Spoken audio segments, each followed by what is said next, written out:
دعوتی و اصلاحی اور روحانی علاج سے متعلق قرآن و سنت کی روشنی میں مزید ویڈیوز دیکھنے کے لیے ہمارے یوٹیوب چینل عارف محمود سلفی آفیشیل کو سبسکرائب کیجیے۔ نحمد و نصلی علی رسول الکریم، اما بعد، اعوذ باللہ من الشیطان الرجیم، من حمزہ ونفخہ ونفثہ۔ ہمارے گھر میں ہر وقت قرآن کی تلاوت چلتی رہتی ہے۔ قرآن مجید میں سے سورہ بقرہ اور رقیہ شریعہ یہ ہر وقت ہمارے گھر میں چلتا ہے۔ اس کے باوجود کئی طرح کے مسائل ہیں، اس معاملے میں رہنمائی فرمائیں۔ پہلی بات تو یہ کہ آپ کو کس نے کہا ہے کہ آپ ہر وقت گھر میں قرآن لگا کے رکھیں؟ کہ آپ کے گھر میں سورہ بقرہ بھی چل رہی ہے، رقیہ شریعہ بھی چل رہی ہے، ایک بند ہوتا ہے تو دوسرا شروع ہو جاتا ہے، وہ ختم ہوتا ہے تو پھر پہلا شروع ہو جاتا ہے۔ آپ کو کس نے یہ بات کہی؟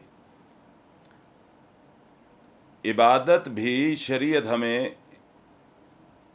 عبادت کرنے کا طریقہ بھی بتاتی ہے کہ عبادت اس انداز سے کریں کہ بظاہر فرض عبادات کے علاوہ کی میں بات کر رہا ہوں کہ بے شک تھوڑی ہوں لیکن ان میں مستقل مزاجی ہو۔ یہ نہیں کہ ایک دن رات کو ساری رات بیٹھ کے نفل پڑھتے رہو تو دوسری دن فجر کی نماز بھی بندہ نہ پڑھ سکے، ایسی عبادت اللہ کو نہیں چاہیے۔ دوسری بات یہ کہ ہر وقت گھر میں قرآن لگانا اونچی آواز کے اندر، کہیں میں نے تو شریعت کے اندر احادیث کے اندر یہ نہیں پڑھا کہ اللہ کے نبی علیہ الصلاۃ والسلام نے یہ فرمایا ہو کہ ہر وقت بیٹھ کے قرآن پڑھتے رہو۔ اگر آپ نے ہر وقت بیٹھ کے قرآن پڑھنا ہے تو باقی کام دنیا کے وہ آپ کیسے کریں گے؟ قرآن اونچی آواز میں لگا ہوا ہے، رقیہ شریعہ چل رہی ہے، اور آپ جناب یا کچن کے اندر مصروف ہیں یا گھر میں بچوں کے ساتھ مصروف ہیں، باتیں ہو رہی ہیں، توجہ ہی نہیں ہے قرآن کی طرف۔ سورہ بقرہ چل رہی ہے، بچوں کو ڈانٹا جا رہا ہے، منہ میں سے سخت الفاظ بھی نکل رہے ہیں، ادھر سے قرآن کی تلاوت ہو رہی ہے۔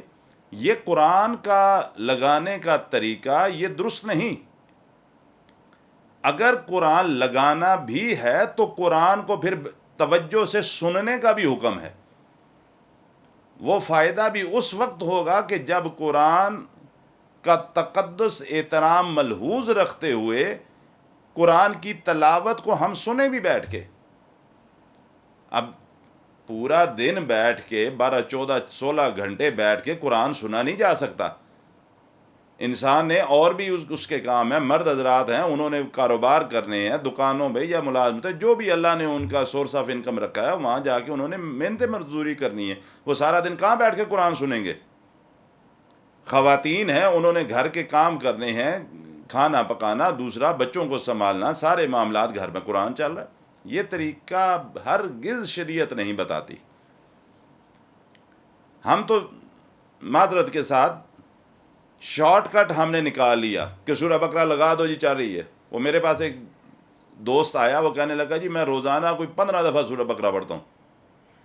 میں خود حیران رہ گیا، میں نے کہا اس کے بعد کام کب کرتے ہو؟ وہ جی میری طبیعت خراب ہوتی ہے، میں کام تو کر ہی نہیں سکتا۔ بات یہ نہیں، سورہ بقرہ کی اہمیت، اس کی فضیلت، رقیہ شریعہ کی آیات، چونکہ قرآن مجید ہے، قرآن کی اہمیت، قرآن کی فضیلت کا انکار نہیں ہے، لیکن ہر چیز کا طریقہ شریعت نے بتایا ہے۔ سورہ بقرہ آپ گھر میں پڑھنا چاہتے ہیں، ٹائم نکالیں نا، ایک تقریباً 2.25 سپارے ہی بنتے ہیں نا، اس سے زیادہ تو نہیں ہے۔ خود کیوں نہیں بیٹھ کے پڑھتے؟ ہم خود نہیں پڑھتے، ہم نے آڈیو ریکارڈنگ رکھی ہوئی ہے، سارا دن چل رہی ہے قرآن۔ میں سمجھتا ہوں یہ قرآن کے ساتھ جو ہمارا لگاؤ ہونا چاہیے وہ نہیں ہے۔ قرآن اس لیے نہیں آیا کہ اس کو جن بھگانے کے لیے لگا دو۔ ہاں، جب پڑھا جائے گا تو وہ ہماری زندگیوں میں بھی تبدیلی لے کے آئے گا۔